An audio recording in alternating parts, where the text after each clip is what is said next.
우리 교수님 반갑습니다. 네, 목사님 반갑습니다. 예. 전공은 원래 기독교 교육이시잖아요. 네, 맞습니다. 네, 기독교 교육을 하시고 이걸 하시게 된 건 참 특이하다면 특이하고 네, 아니면은 사실 이게 기독교 교육 가운데 굉장히 중요한 영역이에요. 그렇죠? 네. 기독교 교육과 이 교수님께 지금 하고 있는 이런 디지털 세계 어떻게 연결이 됩니까? 네, 사실 저도 개인적으로 참 인생의 전환기가 네. 여러 가지가 있었지만 코로나 시기가 참 중요한 전환기였던 것 같습니다. 그렇네. 네네네. 저도 그냥 기독교 교육 공부하고 기독교 교육 가르치는 사람이다가 코로나가 터지니까 아무것도 할 수가 없는 그런 네. 상황이 펼쳐진 거죠. 예. 그러다 보니까 이제는 교육을 미디어 없이는 할 수가 없겠는데? 맞네. 네네, 이런 생각을 하게 됐어요. 그리고 그러면서 실제로 저희가 이제 한국 교회를 대상으로 교회 교육이 이 코로나 상황에서 미디어를 통해서 어떻게 진행이 되고 있나 이런 연구도 해보고 했거든요. 그러면서 앞으로는 미디어는 필요하겠구나, 교육을 할 때.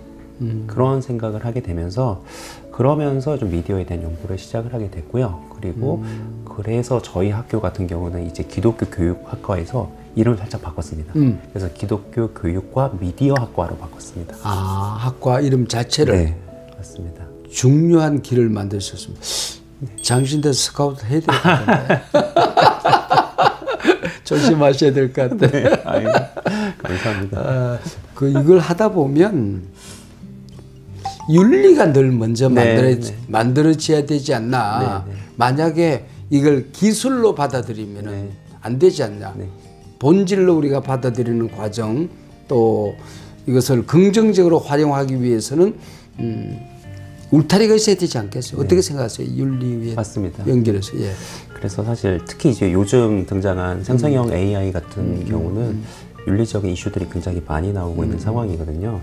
그런데 이제 지금 사실 교단에서도 그렇게 이거를 구체적으로 논의하고 있는 곳이 사실은 없습니다. 그래서 다행히 이제 제가 이제 미래목회와 말씀연구원, 미목원 통해서 김지철 목사님과 함께 작년에 이 작업을 좀 했습니다.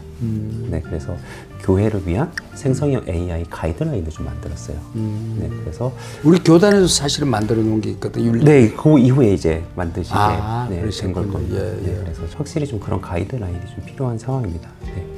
너무나도 빨리 지금 기술이 발전하고 그러고 있기 때문에 목사님들이 좀 중심을 좀 잘 잡아주셔야 목회 활용하는 것도 물론이고 이 AI를 이제 성도님들이 각자 삶에서 쓰실 텐데 우리가 어떻게 이걸 잘 이해하고 또 잘 사용할지 윤리적인 지침은 우리 목사님들이 주시는 게 좋은 것 같습니다. 설교 준비를 참 쉽게 하고 싶은 유혹은 언제나 있는 거고 네, 맞습니다. 바쁜 일정 속에서 챗 GPT를 통한 설교 준비 위험성과 또 긍정적인 면은 어떤 게 있습니까? 네. 인공지능의 문제는 아니라고 생각하거든요. 그러니까 사실 지금 어떻게 보면 그 설교자가 쉽게 설교를 준비하려고 한다면 다른 자료를 참고할 수 있는 자료도 사실 많이 있습니다. 예를 들면 목회 설교와 뭐 말씀 핸드북 뭐 이런 책들이 나와가지고 설교나 이런 것들이 다 정리돼서 1년치가 책으로 나오기도 하고요. 또 주석이나 설교집들도 많이 있기 때문에 사실 목사님들이 쉽게 설교한다라고 한다면 뭐 그런 것들을 통해서도 얼마든지 할 수 있다라고 생각을 하거든요. 그렇기 때문에 이거는 챗GPT의 문제라기보다는 목사의 윤리의식에 어쨌든 좀 달려있는 그런 문제가 아닌가. 저는 뭐 은퇴할 때가 다 됐습니다만은 평생을 설교하고 살았는데 설교하고 교회밥을 먹은 지 50년이 넘었어요. 그러면서 설교 문제는 뭐 평생의 과제지요. 근데 자칫하다 보면 설교를 재료 정리라고 생각할 수가 있거든요. 네, 맞습니다. 전혀 아니거든요. 맞습니다. 정말 출발부터 설교를 선포하고 난 다음에 기도하는 시간까지 이거는 영성의 문제고 또 하나님과 나 사이의 씨름이고 내가 하나님의 말씀을 들었는가, 그 들은 말씀을 우리 교인들에게 가장 적절하게, 가장 유익하게, 가장 재미있게 잘 전달했는가의 문제지 영성의 문제지 이거는 재료의 문제가 아니다 생각해요. 그리고 젊은 목회자들이 자칫하다 보면 그런 어떤 그 재료로 짜식기로 설교를 하게 되면 한국교회는 죽을 거다. 맞습니다. 사실 지금도 뭐 예를 들면 스펄전 목사님이나 아주 탁월한 설교자들이 하신 설교 원고를 다 구할 수는 있잖아요.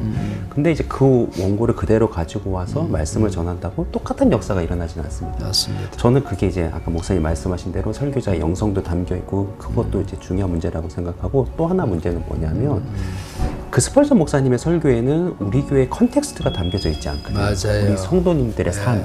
근데 인공지능이 써주는 설교는 그런 게 담길 수가 없는 거죠. 우리 교회 성도를 모르니까. 그럼요. 네. 한국교회 최고의 설교가는 아니지만 우리 교회의 최고의 설교가 이것은 맞다. 네, 맞습니다. 난 적어도 우리 교인들의 니드를 알고 있고 네.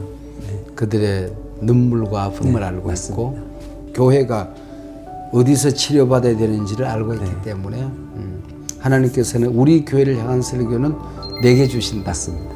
저는 그렇게 생각합니다.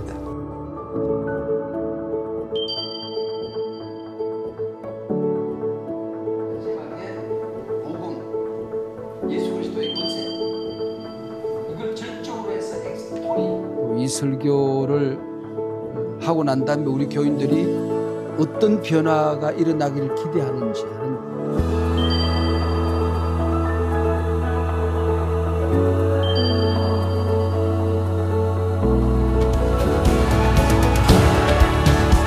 자주 좀 뵙고 함께 미래를 만들어 갑시다.